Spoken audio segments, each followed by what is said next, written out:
Tonight's training is all about like what's draining our energy, the real reasons why you're so damn tired, especially as we are approaching perimenopause or moving into menopause, and how to get your spark back. So, welcome in. I'm Coach Chelsea Ray. If we haven't met yet, I'm a women's fitness, metabolism, and nutrition coach, and I help women over 40 to lose fat, feel strong, and finally get their energy and their confidence back without giving up carbs or spending hours at the gym.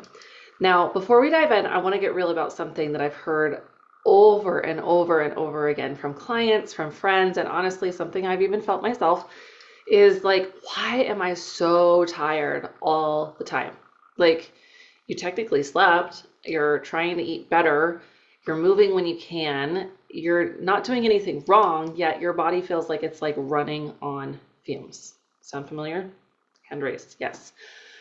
Well, you're not alone, okay? And you're not broken either. That's what's happening in your body is things are changing, right? Specifically, your hormones are shifting. If you are in your 40s or in your 50s, perimenopause and menopause can hit like a freight train. And when it comes to your energy, your metabolism, and your mental clarity, it gets the brunt of that. So I want to talk about like what's really happening behind the scenes, like what's going on with your hormones. So during perimenopause, which can start as early as your mid to late 30s, ladies, by the way, I know it sucks. Yay for being women, right? But your estrogen and progesterone start to really fluctuate, okay? And then they start to decline. And when those two hormones go out of whack, everything can feel really, really off. So here's a quick breakdown. So estrogen is the hormone that helps regulate your mood, your sleep, your energy, your metabolism, even your joint health. And when this dips, we get things like hot flashes, disrupted sleep, or even mood swings. Progesterone is your calming, relaxing hormone, and this helps you to feel grounded and to sleep more deeply. And when that drops, this is when we get hit with like the anxiety, the racing thoughts at night, waking up at 3 a.m. And then the other hormone I want to talk about is cortisol. So this is your stress hormone, okay?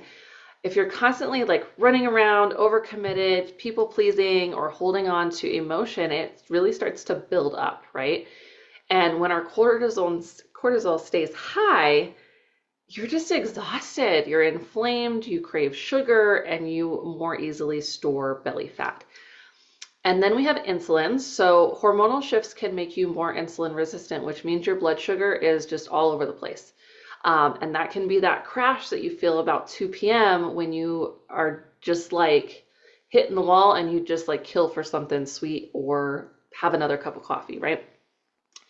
Lastly, your thyroid can also slow down during perimenopause and menopause, making your metabolism feel sluggish and making you feel more puffy, foggy, or cold, like just freezing when others aren't. So yeah, it's not in your head. Your body is just asking for a different kind of support. So tonight I want to talk through the 7 biggest things that could be draining your energy right now. And little spoiler, these are also the exact things that we're going to be working on during the upcoming 5-day energy challenge. That starts tomorrow. I'll tell you a little bit more about that here in a minute. But number 1, poor sleep. So if you're not sleeping, you're not healing. And most women in perimenopause are getting kind of more of that like light sleep, not restorative sleep. And that means your body isn't doing the hormone repair or the memory filing or the tissue recovery that it's supposed to do overnight while you're sleeping. Your body's literally like starting the day like half charged. And no, you can't just like power through, right? We've all been there, done that, but that's how you end up like running on caffeine, adrenaline, and stress all day long. So I want you to start right here, okay? So first, shut down your screens at least about 30 minutes before bed, okay? Get that blue light out of your eyes at least 30 minutes before you go to bed. Cutting off the caffeine after 2 p.m. at the absolute latest. I'd like to stick a little closer to like noon, but 2 p.m. at the very latest. And then starting to create like a wind down evening routine, something that tells your body and your brain we're done for the day. We are prepping to go to sleep. We are prepping to unwind for the day. Number 2 is the lack of movement. So let me be clear. Your body wants to move, okay? But it doesn't want to be punished. The high intensity cardio that you did in like your 20s or your 30s might be a little too much now. And if you're skipping workouts entirely because you're too tired, that's also just not helping us, okay?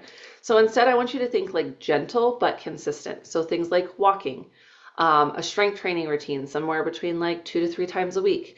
Maybe it's a yoga or mobility flow, even dancing around your house to some 90s music, that totally counts. So movement helps regulate that cortisol, the blood sugar, and improve circulation, which supports your energy in a huge way. Number 3 is poor nutrition. So let me guess. You skipped breakfast and called coffee a meal this morning, right? You might be eating less, but still not getting the nutrients that your body needs, okay? It's not always about eating less food. It's about supporting your body and nourishing your body with what it needs to do all of its functions in the most proper state, okay? Protein is key here, okay? You hear me pound and harp on protein all the time, but there's a reason for it. It stabilizes your blood sugar, it supports your muscle, it keeps your brain alert, and fiber from veggies, fruits, whole grains is going to help to keep that digestion moving because, let's be honest, a sluggish gut makes everything feel really heavy, right? Like if we haven't had a good poop today, we're feeling pretty heavy, pretty drained. It all plays a part. So we want to fix this by starting your day with protein. I'm going to say 20 grams minimum. If that is like, oh my God, I can't even start with that, start where you are and build it up a little at a time, okay? But bare minimum, starting your day with 20 grams of protein and a healthy fat, okay? Building every meal around your protein, healthy fats, and fiber, okay? We did a training just week before last that was all about building your plate. If you haven't seen that training, let me know. I'll make sure you get it. And then planning ahead, even just one day at a time. For when it's going to take the stress out of everything, you're just going to be a little bit more prepared. You know what you have ready to kind of just grab and go if you need it. And it just kind of takes that thought process out of the decision making, right? So that we're not just left just grabbing whatever. Number 4 is dehydration. Most of us are walking around chronically dehydrated bitches, and let's change that, okay? In perimenopause, it's even worse because your body isn't retaining water at the cellular level as well as it used to be, okay? So even if you're drinking a lot of water, you might not be retaining it for use, is what I mean. Not necessarily like water retention where you feel like puffy or bloated, or it's like retaining it for actual hydration on the cellular level. And even mild dehydration makes your brain foggy, your joints achy, and your energy just kind of nosedives, right? So a way to make this easy is, for one, find a water bottle that you love to drink out of. Some women like to have like ice cold water. Some of us like it room temperature, but something that you like to drink out of, whether it's the straw or the coffee cup lip or the big opening. Like how does it feel in your mouth, right? If you like to drink out of it, it'll be easier to drink water. Then carry that thing with you everywhere that you go. We could add in electrolytes or a pinch of sea salt with lemon. Super easy, cheap way to get your electrolytes in. And this is if you are like working out a lot, if you sweat a lot. A lot of us don't necessarily need to replace electrolytes, especially if you aren't drenching your body of them, okay? So that's kind of like just an additional option. And then we do want to aim for about half your body weight in ounces a day. So somewhere between, usually I would say like a sweet spot is somewhere between like 80 to 100 ounces daily for the average person, okay? Unless, again, we're working out or we live in a place where you walk outside and you're just instantly drenched, we may need to drink a little bit more water, and that's when we would add in those electrolytes, okay? Number 5 is chronic stress. Stress is super tricky here.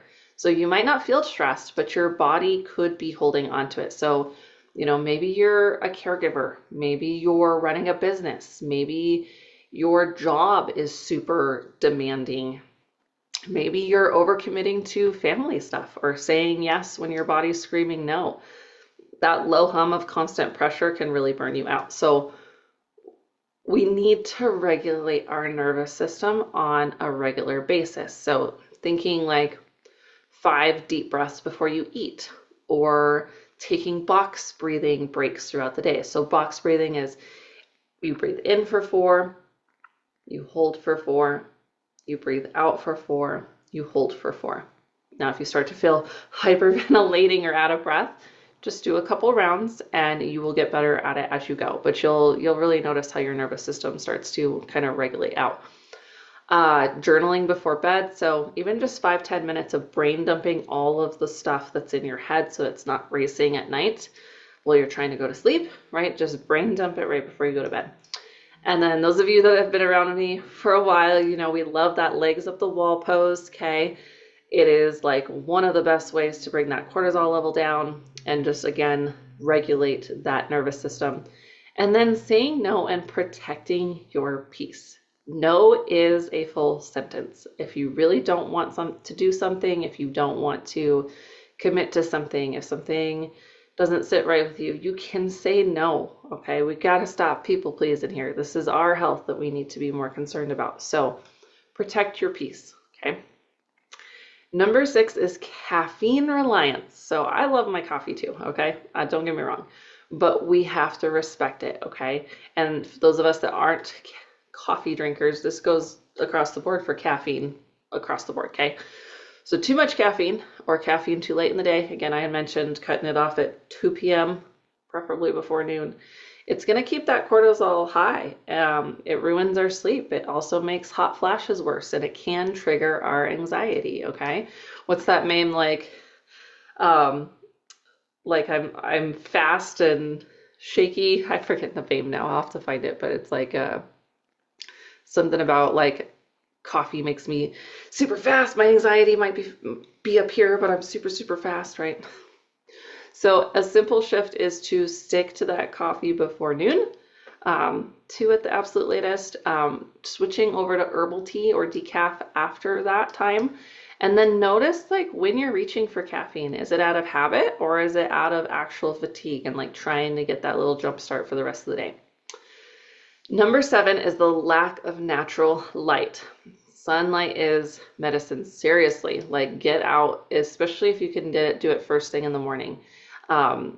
It helps your body like set its internal clock. It boosts serotonin, helps you to sleep better at night, improves your mood and energy almost instantly. So anytime that you can get some sunlight, get outside, even for just 10 minutes a day, it's going to make a huge, huge difference. So I want to talk a little bit about some stuff that's maybe not talked about enough, but it's your time and your people, okay?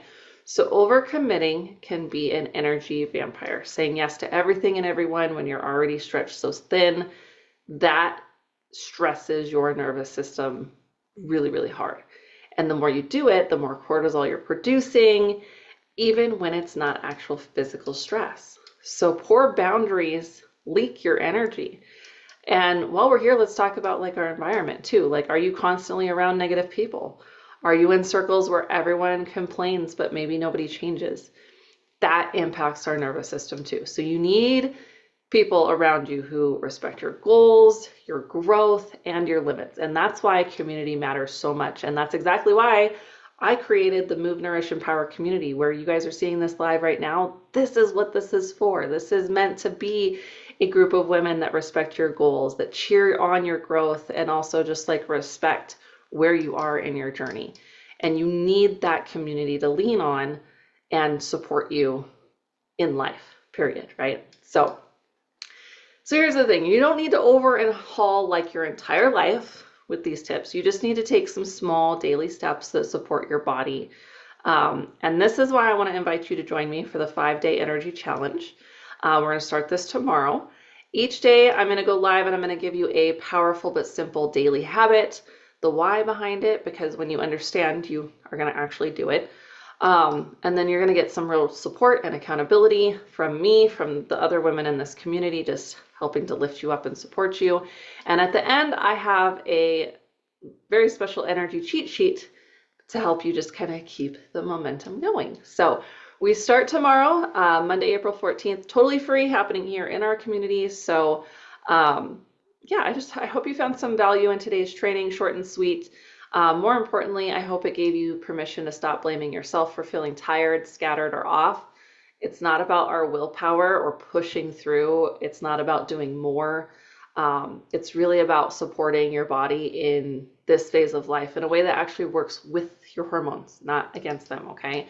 So if any of this resonated you, even just one thing, that 5-day energy challenge is the perfect next step. Okay, so we're going to take these habits that we talked about, we're going to break them down into simple, doable actions that fit into your real life.